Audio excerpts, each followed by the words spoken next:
Печень относится к органам пищеварения и является самым крупным и тяжелым органом в организме человека. Основными функциями печени являются участие во всех обменных процессах, которые происходят в нашем организме, выработка желчи, которая расщепляет жиры, детоксикация, обезвреживание и утилизация всех токсинов, участие в кроветворении. У детей до 2-3 лет печень является основным органом кроветворения и депо крови. До 700 мл крови находится в печени. В тибетской медицине есть понятие связи внутренних органов с внешними. Наши глаза являются цветками печени. Поэтому доктора тибетской медицины очень пристальное внимание уделяют глазам. Если краснота, сухость, слезотечение, если все эти симптомы есть, то можно заподозрить какие-то проблемы в печени. Кожа тоже является органом, показателем функции печени. Именно показателем функции детоксикации. Если печень не справляется с теми токсинами, которые поступают в наш организм, то организм начинает эти токсины выкидывать через кожу. Поэтому многие заболевания кожи связаны с функцией печени. Самая распространенная проблема в печени является жировой гепатоз. Это действительно очень большая проблема современных людей. Я это наблюдаю каждый день в своей практике. И с уверенностью могу сказать, что люди старше 40 лет, половина моих пациентов, по крайней мере, имеют жировой гепатоз. В этом видео я расскажу вам о 7 продуктах, которые благоприятно влияют на работу печени. И дам простой способ оценки риска развития фиброза печени, который вы можете сделать в домашних условиях, если у вас есть жировой гепатоз. Первый продукт. Это продукт, о которых я очень часто рассказываю в своих роликах. Это куркума с черным перцем. Употребление такого напитка, чайную ложку куркумы и щепотку черного перца, разбавить в теплой воде и пить после завтрака через минут 20-30. Не только улучшит функцию печени и улучшит отток желчи из печени, но и помогает печени очищаться от жировых клеток. Второй продукт – это кофе и зеленый чай. Эти два напитка, они одинаковы по свойству влияния на печень. В 2021 году был проведен метаанализ, результаты которого были опубликованы в журнале «Аналоги патологии». В этом метаанализе было выявлено, что ежедневное употребление кофе снижает риски развития жирового гепатоза на 23%.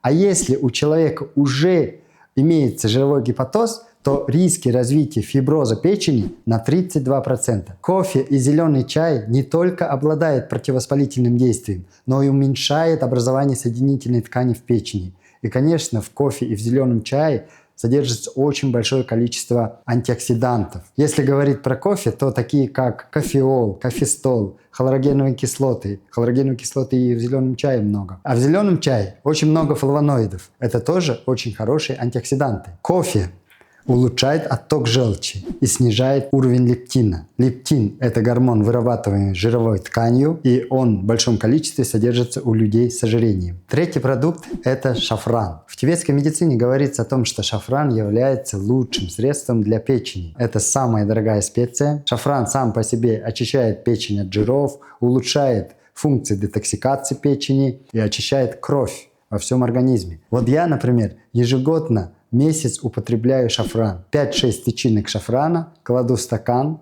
заливаю теплой водой и оставляю на ночь. Утром я получаю желто-оранжевый такой напиток, и это натощак выпиваю. Лучше всего это делать осенью или весной. После такого курса я действительно ощущаю улучшение в печени. Это видно по склерам моих глаз, они становятся более белыми, и кожа становится лучше. И, пожалуйста, напишите в комментарии, если вы знали, что шафран положительно влияет на печень. А если вы использовали его, то напишите о своем опыте. Четвертая группа продуктов – это фрукты с оранжевой мякотью, такие как тыква, грейпфрукт, курага. Такие продукты очень любит наша печень. Они содержат в большом количестве антиоксиданты и фенольные соединения, которые препятствуют отложению жиров печени. В этих продуктах помимо антиоксидантов содержится большое количество витамина С, витамина А, которые необходимы для печени, именно для защиты печени от токсинов. И еще в этих продуктах содержится большое количество каротиноидов, которые необходимы для восстановления печеночных клеток. Пятая группа – это продукты, содержащие омега-3 жирные кислоты. К ним относятся все жирные сорта рыбы. Омега-3 жирные кислоты – это полиненасыщенные жирные кислоты, которые не продуцируются нашим организмом самостоятельно, они поступают извне.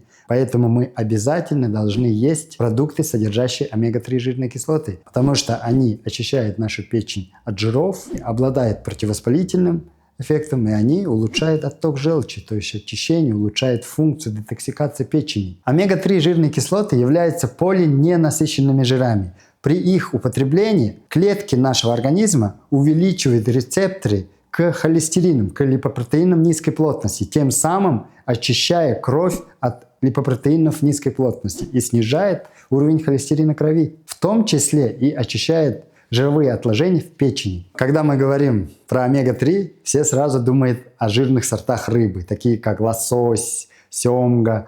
Омега-3 жирные кислоты содержатся и в других рыбах, таких как сибас, треска, скумбрий, минтай. Поэтому вся рыба в основном содержит омега-3 жирные кислоты. Но, конечно, отличается по степени жирности и содержания количества омега-3 жирных кислот. Шестая группа продуктов – это брокколи и другие крестоцветные овощи. Все крестоцветные овощи, а в особенности брокколи, содержат в своем составе большое количество гликозидов и сульфорафана, которые являются очень хорошими антиоксидантами и обладают противовоспалительным действием, в том числе и в печени. Употребление крестоцветных овощей, а в особенности брокколи, защищает клетки от повреждений и профилактирует воспаление. Седьмой продукт, благотворно влияющий на нашу печень, это расторопша. Расторопша – это растение, главным действующим компонентом которого является силимарин. Это очень хороший антиоксидант, значит, обладает способностью связывать различные реактивные соединения кислорода и азота. Нездоровая еда, алкоголь постепенно начинает повреждать клетки печени именно через накопление свободных радикалов. А повреждение клеток печени приводит к тому, что те ферменты, которые сидят внутри клетки, это такие трансаминазы, АСТ, аспартат-трансфераза, АЛТ, аланин-трансфераза, они начинают выходить наружу, в кровоток, и начинает расти их уровень крови. А повышение концентрации АСТ и АЛТ является явным показателем повреждения клеток печени и снижение функции самой печени. Когда мы употребляем расторопшу, силимарин всасывается в кишечнике, через воротные вены попадает в печень, а в печени в измененной его форме начинает циркулировать с желчью. Как мы знаем, наша желчь имеет внутреннюю циркуляцию, энтерогепатическую. Желчь вырабатывается печенью, всасывается в тонком кишечнике и снова приходит в печень. Итак, силимарин тоже мигрирует с желчью и тем самым проявляет свои антиоксидантные способность, защищая клетки печени от токсинов. Силимарин обладает 4 свойствами. Первый – это снижение уровня АСТ и АЛТ, тем самым предотвращение повреждений печеночных клеток и восстановление клеток печени. Второй – это улучшение или активация синтеза глутатиона. Глутатион – это наша собственная антиоксидантная молекула, тем самым улучшает антиоксидантную активность нашего организма. Третье – это противовоспалительные действия.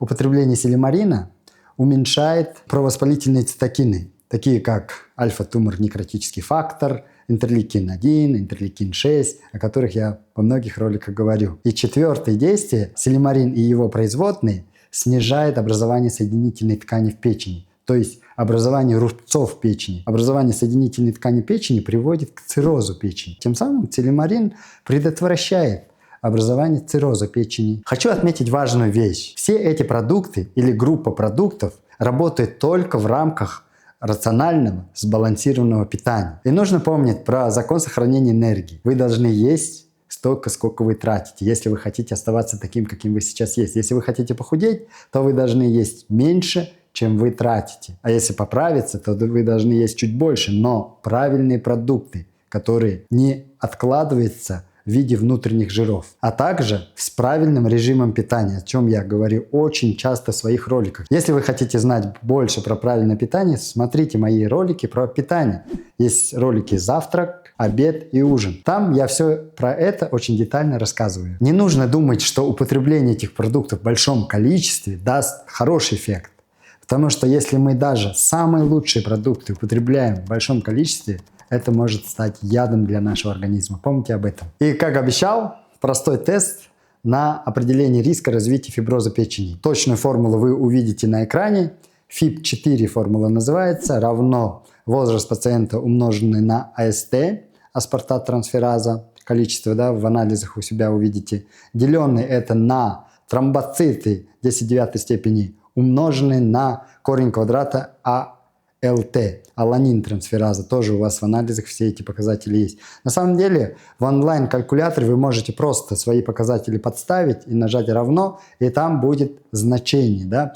И чем больше это значение, больше 3,2, если, да, у вас уже большой риск развития фиброза печени. А фиброз печени – это прямая дорога к циррозу, а цирроз – это путь в один конец. Такой калькулятор попробуйте использовать, но это не освобождает вас от похода к врачу. Как я уже сказал, почти половина моих пациентов старше 40 лет имеет жировой гепатоз. Поэтому, если вы не знаете, сходите хотя бы на УЗИ органов брюшной полости, в том числе печени. И вам УЗИст точно скажет, есть ли у вас гепатоз жировой или нет.